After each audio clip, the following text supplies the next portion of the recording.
پیارے دوستو، آج کے اس ویڈیو میں ہم بات کریں گے ایک ایسے گناہ کی جو انسان کی زندگی کو پوری طرح برباد کر دیتا ہے، جو نہ صرف انسان کا سکون چھین لیتا ہے بلکہ اس کی نسلوں کو بھی تباہ کر دیتا ہے اور اس کے ایمان کو بھی خطرے میں ڈال دیتا ہے۔ لیکن سوال یہ ہے کہ یہی گناہ سب سے پہلے اس زمین پر کیسے شروع ہوا، یعنی زنا کی ابتدا کیسے ہوئی؟ کون تھا وہ شخص جس نے سب سے پہلے اس گناہ کا راستہ اپنایا اور یہ راستہ انسان تک کیسے پہنچا؟ آج کی اس ویڈیو میں ہم آپ کو یہ پورا واقعہ تفصیل کے ساتھ بیان کرنے والے ہیں، لہٰذا اس معلوماتی اور سبق آموز واقعے کو آخر تک ضرور دیکھیے گا۔ تو دوستو، یہ کہانی شروع ہوتی ہے دنیا کے پہلے انسان حضرت آدم علیہ السلام سے۔ جب اللہ تبارک و تعالی نے آدم اور حوا کو زمین پر بھیجا تو یہ زمین بالکل خالی تھی، نہ کوئی انسان تھا، نہ کوئی معاشرہ موجود تھا، نہ کوئی اس زمین پر کسی کا گھر تھا،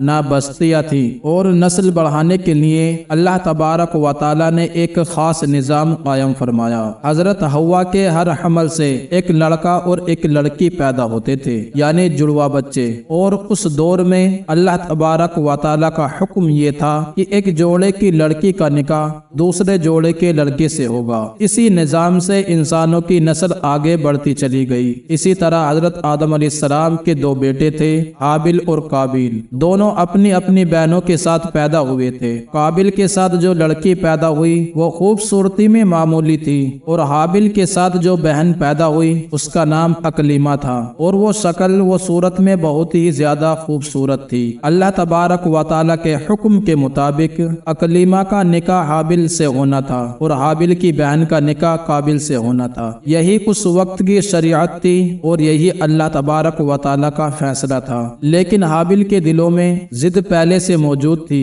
حسد بھی تھا اور نافرمانی بھی۔ اس نے صاف کہہ دیا کہ وہ حابل کی بہن سے شادی نہیں کرے گا بلکہ اپنی ہی بہن سے شادی کرے گا، یعنی اکلیمہ سے نکاح کرنا چاہتا ہے کیونکہ وہ زیادہ خوبصورت تھی۔ یہی سے انسان پہلی بار خواہش نفس سے سر اٹھایا، اور یہیں سے وہ لمحہ تھا جب شیطان نے قابل کے دل میں آگ بھڑکانی شروع کر دی کہ تم بڑے ہو، تمہیں حق ملنا چاہیے، تم پیچھے کیوں رہو؟ حضرت آدم علیہ السلام نے بار بار سمجھایا، اللہ تبارک و تعالی کا حکم بتایا، لیکن قابل اپنی ضد پر قائم رہا۔ اس نے اپنی بہن کی خوبصورتی کو ہی سب کچھ سمجھ لیا تھا۔ جہاں گناہوں کے راستوں کی پہلی اینٹ رکھی گئی۔ پیارے دوستو، جب انسان حلال راستہ چھوڑ دیتا ہے تو پھر وہ حرام کی طرف بہت تیزی سے گرتا ہے۔ قابل کا دل اب پوری طرح بگڑ چکا تھا۔ اب معاملہ صرف شادی تک محدود نہیں رہا بلکہ اس نے یہ بھی سوچنا شروع کر دیا کہ اگر حابل نہ رہے تو سب کچھ اسی کے ہاتھ میں آ سکتا ہے۔ لیکن اللہ تبارک و تعالی نے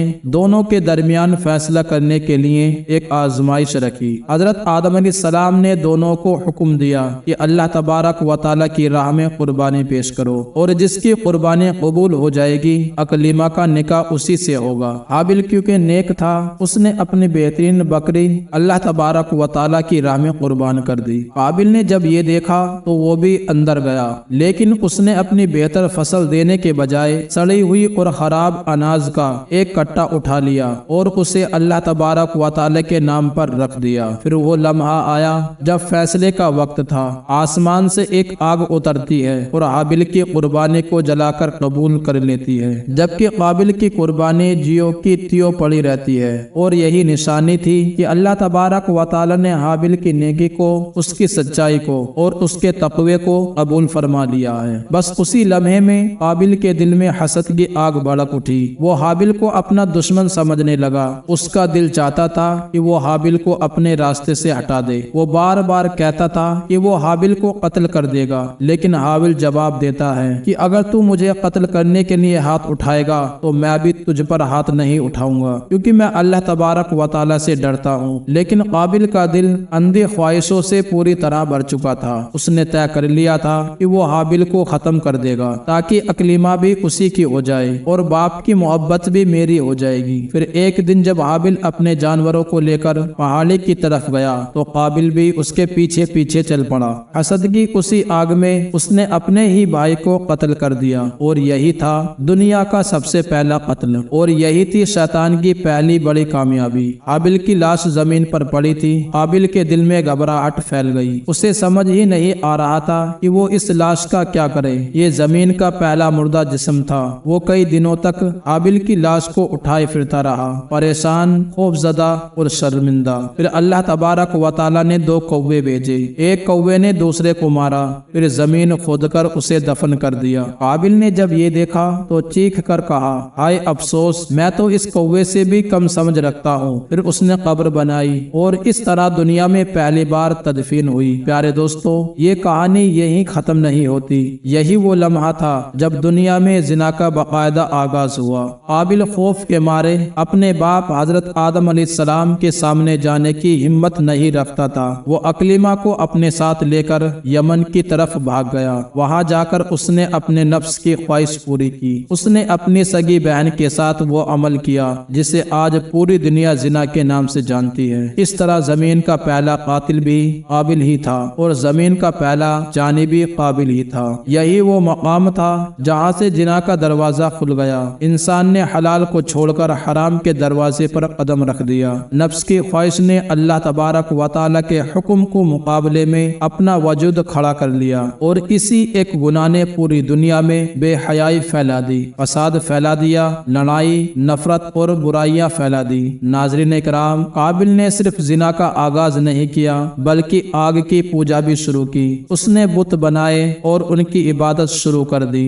اور اس طرح دنیا میں پہلی بار غلط عقیدے کی بنیاد رکھی گئی۔ در حقیقت جب قابل نے اپنے بھائی حابیل کو قتل کیا اور اپنی بہن اکلیمہ کے ساتھ ناجائز تعلقات قائم کیا تو اس کا دل انسان سے اور تقوی سے پوری طرح خالی ہو گیا تھا۔ وہ اللہ تبارک و تعالی کے غضب سے بھاگ کر شیطان کے راستے پر چل پڑا۔ اپنے باپ حضرت آدم علیہ السلام کی تعلیم کو چھوڑ کر اس نے اپنے لیے نئے راستے آزاد کر لیے۔ اس نے صرف حرام تعلقات ہی قائم نہیں کیا بلکہ اپنے لیے نئے معبود بھی بنا لیے۔ وہ پہلا انسان تھا جس نے آگ کی پوجا شروع کی، حالانکہ آگ بھی اللہ کی پیدا کی ہوئی ایک مخلوق ہے۔ پھر اس نے مٹی کے بت بنائے اور انہیں سجدہ کرنا شروع کر دیا۔ اس طرح اس نے صرف گناہ کبیرہ ہی نہیں کیا بلکہ شرک جیسے عظیم گناہ کی بھی بنیاد رکھ دی۔ اس نے اپنی اولاد کو بھی اللہ تبارک و تعالی کی عبادت چھوڑ کر آگ اور بتوں کی پوجا سکھائی، اور اس کی اولاد نے آگے چل کر شرک اور گمراہی کو پھیلانا شروع کر دیا۔ مختلف بت پرستی کے طریقے ایجاد کیے گئے۔ قابل کی یہی اولاد آگے چل کر قبیلوں اور معاشرے میں پھیل گئی، اور انہوں نے حضرت آدم علیہ السلام کے سیدھے راستے کو چھوڑ کر اپنے آبا اجداد کے بنائے ہوئے غلط عقیدے اپنا لیے۔ ایک غلط قدم انسان کو درجنوں گناہ تک لے جاتا ہے۔ یہی وجہ ہے کہ قرآن نے صرف زنا سے نہیں روکا بلکہ زنا کے قریب جانے والی ہر چیز سے روکا۔ غلط نظر، غلط بات، غلط سوچ، غلط ملاقات، کیونکہ شیطان ہمیشہ وہی سے حملہ کرتا ہے جہاں انسان کو لگتا ہے کہ یہی تو کچھ بھی نہیں ہے، لیکن یہیں سے آگے چل کر بڑے گناہ کا دروازہ بن جاتا ہے۔ آج کا نوجوان بھی اسی خطرے سے گزر رہا ہے۔ بے حیائی عام ہو چکی ہے۔ سوشل میڈیا نے دلوں میں آگ لگا دی ہے، جن کے بارے میں اللہ تبارک و تعالی ارشاد فرماتا ہے کہ اس کے قریب بھی مت جاؤ۔ تو پیارے دوستو، اگر آج کی اس ویڈیو نے آپ کو زنا کی اصل حقیقت سمجھا دی ہے، اگر اس گناہ کے نقصانات کا احساس دلا دیا ہے، تو اس پیغام کو خود تک محدود مت رکھیے۔ ہو سکتا ہے آپ کے ایک شیئر کی وجہ سے کوئی نوجوان غلط راستے پر جانے سے بچ جائے۔ اس ویڈیو کو لائک کیجئے، اپنے دوستوں کے ساتھ شیئر کیجئے، تاکہ سب کو معلوم ہو سکے کہ زنا صرف ایک گناہ ہی نہیں بلکہ پوری زندگی کو تباہ کرنے والا ایک راستہ ہے۔ انشاءاللہ تعالی پھر حاضر ہوں گے ایک نئی ویڈیو کے ساتھ۔ اپنے آس پاس کے لوگوں کا، اپنے چاہنے والوں کا ڈھیر سارا خیال رکھیے۔ ملتے ہیں نیکسٹ ویڈیو میں، تب تک کے لیے اللہ حافظ۔